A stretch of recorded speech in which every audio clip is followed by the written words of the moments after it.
여러분은 이제껏 어떤 삶을 살아오셨나요? 누군가는 그래도 크게 힘든 일 없이 무탈히 지나갔다며 좋았다고 생각할 것이고, 누군가는 너무나도 겪고 싶지 않은 일들을 한두 번씩 겪으셨을지도 모르겠습니다. 하지만 말년부터 잘 사는 것이 진짜 잘 사는 인생이라는 말이 있습니다. 수명이 점점 길어지는 지금, 인생의 전환기인 60에서 65세에는 지나간 과거와 상관없이 앞으로 어떻게 변할 것인지에 초점을 맞추는 것이 좋습니다. 흔히 인생을 사계절로 비유하곤 합니다. 미국의 임상심리학과 교수 데니얼 레빈슨 박사는 인생을 25년 정도의 주기로 총 4개의 국면으로 나눴습니다. 전 생애를 크게 0에서 22세의 미성년기를 나타내는 봄, 17에서 45세의 성인 초기를 나타내는 여름, 40에서 65세 중년을 나타내는 가을, 60세 이후 노년기를 나타내는 겨울로 구분했습니다. 가을에서 겨울로 접어들었다고 해서 꼭 삶을 마무리할 준비를 해야 하는 것은 아닙니다. 겨울에 꽃이 피는 나무도 있습니다. 겨울에 핀 꽃은 고귀하게 보이기까지 합니다. 여기 이른 아침부터 정원으로 나선 70대 최 씨 할머니가 있습니다. 은퇴를 하고 나서 한동안 우울증으로 고생했던 최 씨는 밤에 잠도 잘 자지 못했습니다. 공허감과 무료함, 목표도 딱히 없었던 최 씨는 인생이 끝난 마냥 맥 빠진 하루하루를 보냈습니다. 별로 즐겁지도 않은 모임을 나가고, 항상 남편은 잔소리에 출가한 자식들은 연락도 없고, 자신이 인생을 주체적으로 살아간다는 느낌보다는 주변 환경에 휘둘린다는 느낌을 받았습니다. 나이 들어 그동안 미뤄왔던 다이어트를 하려고 먹는 것도 잘 안 먹었지만 근육만 빠지고 건강마저 별로 좋아지지 않았습니다. 하지만 이때 최 씨는 어떤 TV 방송을 보면서 예전에 정말 하고 싶었던 정원을 가꿔보자는 생각이 들었습니다. 집이 잘 사는 것은 아니었지만 뒷마당에 횡한 정원이 있었기에 귀찮아서 하지 못했던 정원 가꾸기를 할 수 있는 적기라고 생각했습니다. 그렇게 최 씨는 수년간 정원 가꾸기에 매진했습니다. 최 씨의 정원에서 먼저 얼굴을 내미는 건 노란 개나리와 지난 가을 처음으로 심어본 빨간 튤립입니다. 최 씨의 눈에는 사방이 일거리입니다. 잡초는 최 씨에게 최대의 적입니다. 이번에는 목련을 심을 채비를 하고 있습니다. 딸이 오랜만에 집으로 놀러오자 최 씨는 신나서 딸을 정원으로 데려갔습니다. 어때? 너무 예쁘네. 엄마가 다 한 거야? 그럼 백합이 향기가 참 좋아. 최 씨는 말년에 매일 설레는 하루하루를 보내고 있습니다. 최 씨는 은퇴 후 꿈도 희망도 없었습니다.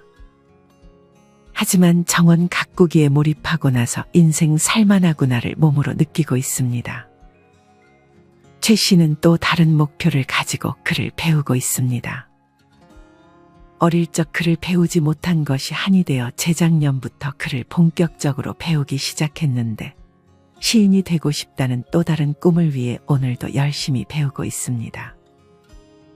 하루하루 움직이고 열심히 살다 보니 근육량도 늘어나고 잠도 잘 자고 주변 사람들에게 의지하지 않고 평안한 노후를 보내고 있습니다. 여러분은 이런 최 씨 할머니를 보며 어떤 생각이 드시나요? 이렇게 최 씨 할머니처럼 인생의 겨울인 말년이 됐다고 해서 삶을 마무리하는 것이 아닌 겨울에도 꽃이 필 수 있다는 사실을 인지하고 말년을 행복하게 보낼 수 있습니다. 오늘은 이와 관련하여 말년에도 인생을 반전시킬 수 있는 2가지 방법에 대해 알려드리겠습니다. 첫째는 사람에게 휘둘리지 않는 것입니다. 많은 사람들이 나이가 들면 할 일이 없어지기 때문에 자식이나 배우자 또는 모임 친구에게 집착하는 경향이 있습니다. 하지만 아마 많은 분들이 제일 상처를 받는 게 친구 관계나 부모 자식 관계가 아닐까 생각합니다. 친구는 특히나 시샘도 제일 많이 느끼게 합니다. 사실 나를 온전히 이해해 줄 수 있는 사람은 아무도 없습니다. 나를 지키기 위해서는 쉽게 남에게 기대서는 안 되며 내 마음을 누구보다 소중하게 생각해야 합니다. 상대방이 나와 같은 마음이기를 바라지 말고 나에 대해 어떻게 생각하는지는 그저 상대방의 몫일 뿐입니다. 누군가 내 마음을 알아주면 고마운 거고 몰라준다고 서운해 할 필요도 없는 것입니다. 이렇게 내 주변 사람들에게 휘둘리는 상황 자체를 피하고 나 자신에게 집중하는 것이 노년의 인생을 반전시키는데 해야 할 가장 우선순위가 아닐까 생각합니다. 인생 전환기를 행복하게 보낼 수 있는 두 번째는 무언가에 숙달되는 것입니다. 물론 가볍게 재미삼아 무언가에 도전해 보는 것도 좋습니다. 하지만 여러분은 숙달될 정도로 무언가를 해본 적 있으신가요? 숙달이라는 말은 기술이나 하는 일에 익숙하게 통달하는 것을 의미합니다. 숙달에 이르기까지는 능숙해질 때까지 연습을 통해 익히는 숙련의 과정을 겪어야 합니다. 하나의 악기를 숙련해 악기 연주를 할 때 온몸을 바쳐 즐기는 사람을 본 적 있으신가요? 물론 가볍게 무언가를 배우면서 익히는 재미도 있지만 무언가에 숙달이 되는 재미는 난생 겪어보지 못한 희열과 살아있는 감정을 느끼게 해주기도 합니다. 숙달을 하게 되면 우리는 더 높은 생산성과 재미를 만들어낼 수 있습니다. 앞서 최씨 할머니가 정원 가꾸기에 숙달된 것처럼 우리는 어떻게 하면 우리가 좋아하는 일을 숙달할 수 있을까요? 지금부터는 뇌과학 전문가 박문호 박사가 강력 추천한 도서 인류의 조건을 통해 나라는 사람을 충실하게 하고 존재의 의미를 부여하는 숙달에 다다르는 일련의 과정에 대해 알아보겠습니다. 우리는 생각보다 훨씬 많은 양의 에너지를 지니고 있다. 완전히 방전되었다고 느끼다가도 자신이 좋아하는 일이 생기면 또 다른 에너지원이 열리며 언제 그랬냐는 듯 힘차게 움직인다.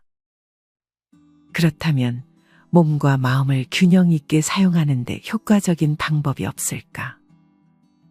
나는 이 문제야말로 인생을 살아가면서 해결해야 할 중요한 과제 가운데 하나라고 생각한다. 철저하게 지칠 수 있으면 제대로 잠들 수 있다. 제대로 자면 개운하게 깨어날 수 있다. 깨어나서 활동하는 동안 심신의 에너지를 확실하게 연소할 수 있다면 모든 순환이 원활해진다. 반면에 뇌만 지쳐 있다거나 몸의 특정 부위에만 피로가 쌓이는 등의 불균형 상태에서는 몸과 마음의 에너지도 균형이 무너지고 만다. 애매하게 남아도는 에너지는 우리의 마음과 정신을 불안정하게 만든다. 얘기해보면 소인은 가난한 때에는 나약하지만 부유하게 되면 교만해진다는 말이 나온다. 그릇이 작은 평범한 사람은 여유가 조금 생기면 과욕을 부리다 오히려 좋지 않은 일을 범한다는 것이다. 나는 왠지 예전부터 이 이야기가 마음에 남았다. 내 삶을 돌아보더라도 옛 어른들의 말씀은 틀린 것이 없구나 하며 통감하게 된다. 어째서 소인들은 여유가 생길수록 교만해지는 것일까? 그것은 잉여 에너지를 제대로 사용하는 방법을 모르기 때문이다. 정신없이 바쁠 때는 자신의 에너지에 별다른 의식을 갖지 않아도 에너지를 충분히 연소할 수 있다. 그러다가 갑자기 여유가 생기면 연소하는 에너지양이 줄어들면서 쌓이기 시작한다. 자신도 미처 깨닫지 못하는 사이 에너지가 엄청난 양으로 쌓여 본인은 안절부절 못하기 시작한다. 그 불안과 번민으로 지친 몸과 마음을 어떻게 다루면 좋을지에 대한 자각적 의식이 자리 잡았을 리도 없다. 게다가 갑자기 생긴 여유의 마음도 해이해진다. 여유가 생기면 그 여유를 점잖게 즐겨도 좋으련만 그것이 바로 소인의 슬픔, 태연자약하게 지내는 법을 모르니 가만히 있지를 못하고 계속 움직인다. 뚜렷한 목적의식을 갖고 움직이는 것이 아니라 본능적으로 튀어나가기 때문에 결과적으로 악행으로 이어지는 일이 생기는 것이다. 무엇이 선이고 무엇이 악인지를 가리는 것은 차치하고라도 에너지의 완전한 연소는 우리 모두에게 중요한 문제이며 그 연소 방법에는 지혜가 필요하다. 가볍게 걷는 것만으로도 잉여 에너지를 완전히 연소하고 몸과 마음을 골고루 지치게 만들 수 있다. 내가 고령자들을 대상으로 한 세미나를 담당하면서 경험한 바에 비추어 보면 노인들 대부분은 에너지 부족으로 고민하면서도 반면에 에너지를 발산할 기회가 마땅치 않다는 점에 어려움을 느끼고 있었다. 즉, 아무리 고령자들이라고 해도 그들이 진정 고민스러워하는 문제 역시 에너지를 어떻게 연소하느냐 하는 것이다. 기분 좋게 피곤한 감각. 이 감각은 우리 인간이 살아있다는 느낌과 함께 안정감을 준다. 다소 이상하게 들릴지 모르지만 나는 언젠가 죽는 날이 왔을 때 이 기분 좋은 피곤한 감각 속에서 죽고 싶다. 에너지가 여전히 남아있는 상태에서 죽음을 맞이한다는 것은 고통이다. 그렇다고 해서 허무감에 젖어 생을 마감하는 것도 절대 바람직하지는 않다. 자기 생에 주어진 에너지를 완벽하게 고갈시키고 심신의 기분 좋은 피로감이 나른하게 퍼지는 상태라면 죽음조차 편안한 마음으로 맞을 수 있을 것 같다. 죽음까지 이야기하는 것은 다소 유난스러운 감이 있지만 죽음을 잠으로 바꾸어 생각해봐도 좋을 것이다. 하루 동안에 소비해야 할 에너지를 완전히 연소하지 못한 채 잠드는 것은 고통스럽다. 확실하게 에너지가 바닥난 상태라면 피곤함에 젖어 자연스럽게 의식이 흐릿해지며 골아 떨어진다. 그러나 잠들면 이대로 2번 다시 눈 뜨지 못할지도 모른다는 불안감을 가진 채 잠자리에 들면 두려움에 잠들기가 어렵다. 마치 죽음을 준비하는 의식을 치르듯 조심스럽게 눈을 감을 수밖에 없다. 편안한 마음으로 잠들 수 있는 가장 좋은 조건은 심신에 나른하게 전해지는 피로감이다. 기분 좋은 피로감을 유발하는 생활 루틴을 만들고 그 루틴을 하나의 기술로 발전시킬 수 있다면 인생의 기본기를 이미 획득하는 것과 같다. 물론 잠드는 것을 죽음에 비유하는 것은 다소 억지스러운 감이 있지만 잠들듯 죽음을 맞이하고 싶다는 소망은 자연스러운 것이 아닐까. 그렇다면 인간의 에너지 문제를 해결할 수 있는 비책은 무엇일까? 나는 무엇보다 숙달이 효과적인 해결책 중 하나라고 생각한다. 단편적으로 숙달은 상당한 양의 에너지를 소비하게 만든다. 스포츠를 하든 예술 활동이나 공부를 하든 일정 수준으로 숙달하려면 상당한 양의 에너지를 소비해야 한다. 물론 숙달에 이르지 못했어도 반복적인 활동에 에너지를 소모하면 피로감을 얻을 수 있지만 그것으로는 충만함을 느낄 수 없다. 넘치는 에너지를 말끔하게 연소하고 충만한 피로감을 얻고 싶다면 숙달에 이르고 말겠다는 의지가 확실한 지름길이 될 것이다. 나는 스포츠를 상당히 좋아하는데 숙달에 이르는 데 걸리는 시간과 거기에 소모하는 에너지의 양은 실로 어마어마하다. 한창 에너지가 넘치던 고등학교 시절에는 학교 수업 시작 전에 연습하고 쉬는 시간에 도시락을 서둘러 비우고는 점심시간에 다시 운동장으로 나갔다. 그리고 방과 후에는 해가 저물도록 전체 연습을 하는 것도 모자라 한밤중에 빈 스윙 연습까지 하고서야 집에 가 잠이 들었다. 그렇게 불태우던 에너지가 내 속에 쌓였더라면 어떻게 되었을지 생각만으로도 공포스럽다. 그만큼 스포츠에 숙달하는 과정은 막대한 양의 에너지를 연소시켜 주었다. 실제로 운동을 갑자기 그만두고 나서는 기다렸다는 듯 노이로제가 찾아왔다. 숙달의 진정한 즐거움은 자신만의 기술을 몸에 배게 할 수 있다는 점이다. 처음에는 나와 전혀 인연이 없을 것 같던 기술이 연습을 통해 서서히 자신에게 스며들어와 결국에는 나와 때려야 뗄 수 없는 관계가 된다. 이러한 일련의 과정은 나라는 인간을 충실하게 해준다. 최근 들어 있는 그대로의 나 자신을 존중하는 경향이 있기는 하지만 태어날 때 존재한 그대로의 나보다 기술을 몸에 익힌 나 자신을 존중하는 편이 더 행복하지 않겠는가. 흔히 어떤 영역에서 최고의 경지에 이른 사람들은 특정 사실에 대해 공통 인식을 보인다고 한다. 한 분야에서 상당한 수준에 이른 사람은 숙달에 도달하는 보편적 권리를 제대로 터득한 사람이다. 예를 들어 주변을 둘러보면 무슨 일에든 빨리 숙달되는 사람이 있다. 이러한 사람은 운동신경이 특별히 뛰어나지 않아도 각종 스포츠에서 평균 이상의 수준까지 빠르게 도달한다. 반대로 무슨 일이든 지지부진해서 끝을 보지 못하고 쉽게 포기하는 사람도 있다.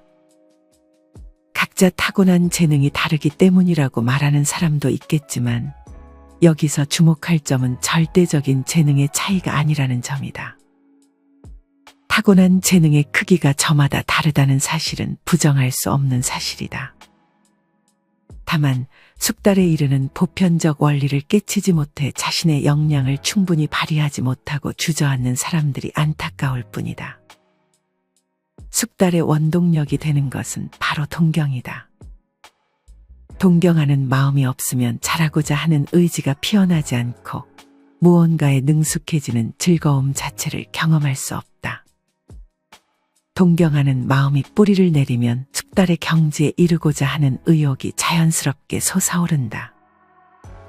이런저런 영역의 수준을 어느 정도 끌어올렸어도 자신에게 맞는 스타일을 알고 이를 적용하여 얻어낸 성과가 아니라면 기쁨과 성취감은 반감할 수밖에 없다. 반대로 당신에게 꼭 맞는 스타일을 찾았다면 설령 인류가 되지 못하더라도 큰 기쁨을 맛볼 수 있으며 나아가 향후 인생에서 당신만의 방식을 멋지게 펼칠 수 있을 것이다. 뛰어난 퍼포먼스를 발휘하려면 자신만의 확실한 기술이 필요하며 그 기술에 숙달하기 위해서는 시합과는 별개로 연습을 진행하는 편이 효율적이다. 체험과 연습을 통해 자신이 목표로 하는 기술의 가치나 훈련법을 자각하는 과정은 실전 경험보다 각자의 인생에 더 큰 영향을 끼친다. 숙달의 보편적 원리를 깨치기 위한 방법으로 스포츠를 선택한다면 그 종목은 선천적인 운동 능력이나 감각이 경기력을 좌우하는 종목보다는 후천적으로 갈고 닦은 기술이 경기 결과에 중요하게 작용하는 종목이 좋다. 그런 면에서 탁구는 특히 기술적인 역량이 차지하는 비중이 꽤 높은 종목이다. 축구도 기술이 중요한 스포츠지만 아무리 초보라고 해도 초등학교 축구팀과 시합을 하면 성인이 압도적으로 유리하기 마련이다. 하지만 탁구는 다르다. 성인 초보자가 기술을 제대로 익힌 초등학생에게 도전장을 내민다면 아무리 성인이라고 해도 좀처럼 이기기 쉽지 않다. 체격이나 체력만으로도 경쟁이 되는 축구와 달리 탁구는 더 많은 기술적 요소가 필요하기 때문에 본인만의 기술을 갈고 닦아야 한다는 인식이 강하다.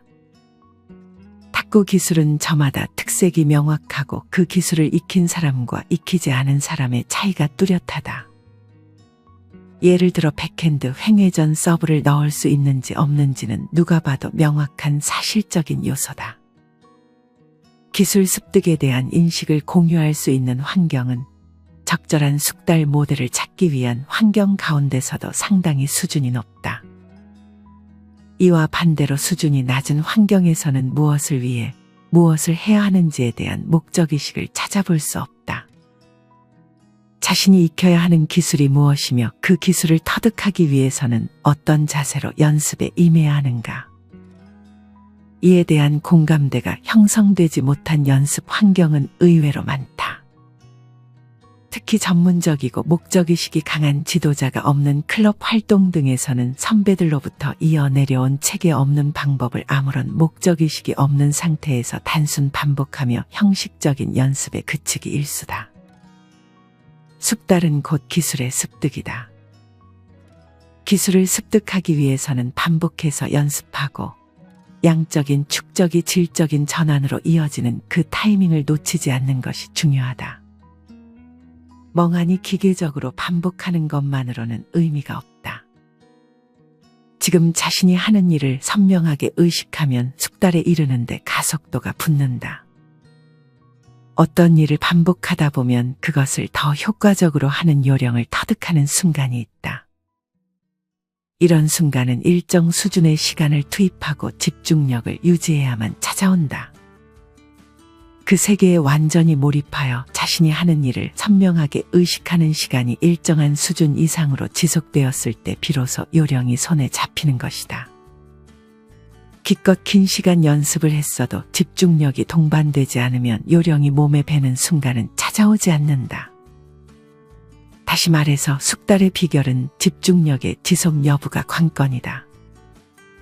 하지만 한 가지 일에 상당 시간의 집중력을 지속하는 것은 어른에게도 쉽지 않은 일이다. 다른 사람의 이야기를 듣고 있다가도 여기저기로 신경이 분산되는 경험을 해본 적이 있을 것이다. 이처럼 집중력을 유지하는 것 자체가 하나의 기술이기 때문에 연습을 통해 단련하면 집중력을 지속하는 시간을 늘릴 수 있다. 적당한 템포의 리드미컬한 운동을 하면 몰입이 쉬워진다. 다리를 떨거나 껌을 씹는 행위, 빙빙원을 그리며 도는 행동 등도 의식 집중이 쉬워지는 효과적인 방법이다. 아마 누구에게나 이런 경험이 한 번쯤은 있지 않을까. 철학의 길이나 사색의 길 같은 말이 있을 만큼 리드미컬한 운동의 전형인 걷기야말로 의식을 활성화하는 데 아주 훌륭한 조력자다. 이 책에서 등장하는 숙달의 비결이란 특정 분야에 국한된 것이 아니라고 저자는 말합니다. 특정 영역의 통달한 경험을 토대로 전혀 다른 분야에도 주저없이 도전하고 적용해 보는 것, 그것이 이 책의 저자가 말하는 비결입니다. 앞서 소개해드린 최씨 할머니도 정원 가꾸기에 숙달된 경험을 바탕으로 멋진 시인의 꿈도 이루시지 않을까 생각합니다. 지금까지 도서 인류의 조건을 통해 나이 들어서도 인생의 반전을 일으킬 수 있는 우리가 원하는 것을 숙달하는 법에 대해 알려드렸습니다. 도서 인류의 조건에는 다양한 사례들과 함께 더욱 구체적으로 원하는 분야를 숙달하는 방법론에 대해서 소개합니다. 숙달이라고 해서 거창하게 생각할 필요는 없습니다. 앞서 소개드렸던 최씨 할머니처럼 정원 가꾸기나 내가 배우는 새로운 취미, 등산이나 수영 등의 운동, 혹은 글쓰기, 시쓰기 등에 숙달될 정도로 지속해보는 것도 좋습니다. 이 책과 함께 여러분이 말년을 그냥 흘려보내는 것이 아닌 배움을 멈추지 않고 끊임없이 도전해보는 것은 어떨까요? 이상으로 오늘의 영상을 마치겠습니다. 우리 모든 구독자분들의 행복한 여생을 응원합니다. 다음에 더 좋은 내용으로 찾아뵙겠습니다. 감사합니다.